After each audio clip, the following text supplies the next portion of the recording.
Le choix du bon bouchon. Donc là j'ai un bouchon de vin. Ça glisse un peu, c'est pas bon, hein, c'est trop petit. Après j'ai un bouchon de mousseux.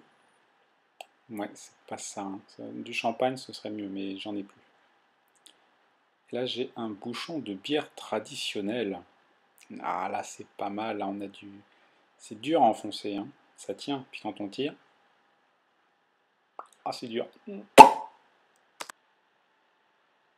Donc ensuite, une fois qu'on a choisi le bon bouchon, on va insérer dedans une vis à bois toute bête, et ainsi faire un trou dedans.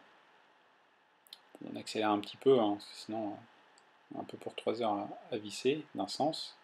Ça ressort bien. On la dévisse. Et puis on le refait dans l'autre sens, histoire que le trou soit fonctionnel.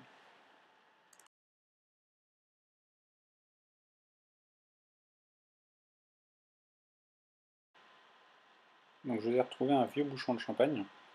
Et comme vous le voyez, il faut tailler l'extrémité pour que ça entre bien.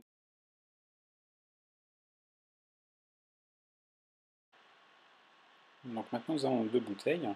On va en mettre une de côté que l'on ne touchera pas. Pour la deuxième, on ouvre le cutter, donc il faut quand même faire attention à ne pas se couper. Et donc je vais découper doucement le bas. Donc je passe un peu en accéléré.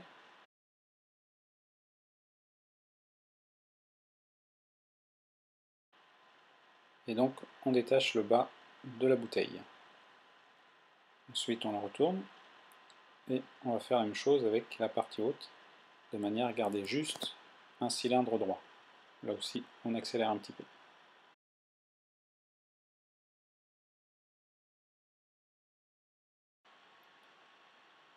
Le haut se détache et on obtient un beau cylindre. On va donc le mettre sur le haut de l'autre bouteille. On le retourne et on a maintenant la tête de notre fusée. Donc quelques différentes fusées hein, en fonction des bouteilles que vous achetez. Prenez quand même des bouteilles lisses, ça vole mieux.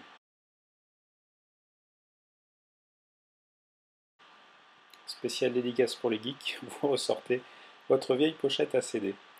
Donc on enlève le CD évidemment. Ce qui nous intéresse c'est juste le carton, mais c'est vrai que ces pochettes sont exactement de la bonne taille. Donc on va couper tout ça, un petit accéléré comme d'habitude, en 4 triangles. Bon après si vous n'avez pas de pochette à CD, prenez un petit canson 160 grammes, ça va tout à fait.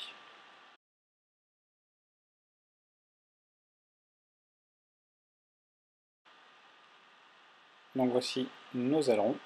Donc si on ramène notre fusée, on va pouvoir les accrocher sur la base. Un petit peu de scotch, et vous allez voir, c'est tout simple. Donc là je vais juste mettre du scotch d'un côté, pareil on va accélérer un petit peu. Si vous voulez plus de solidité et de longévité, vous mettez du scotch un petit peu plus épais, vous mettez des deux côtés, ça tiendra plus longtemps.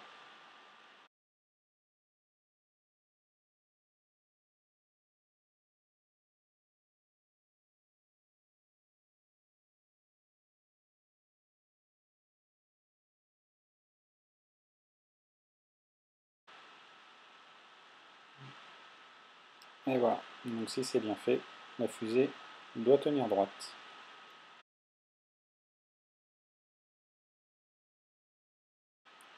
Donc pour ceux qui suivent, notre fusée à eau va donc fonctionner avec de l'eau. Alors en fait, pour que ça me fonctionne bien, l'essentiel, je le dis bien, l'essentiel, c'est le pot. Donc je vous conseille une petite porcelaine de Limoges, 200 ans d'âge, ce sera magnifique.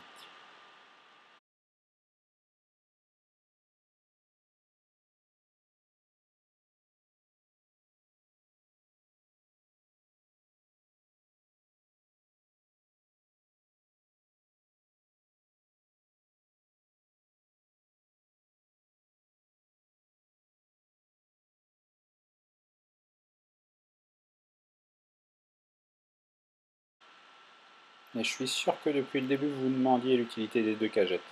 C'est la rampe de lancement.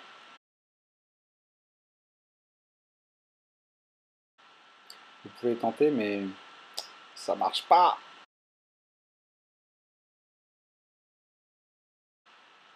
Rien ne vaut une bonne petite pompe à vélo qui envoie de l'air avec un embout pour gonfler les ballons.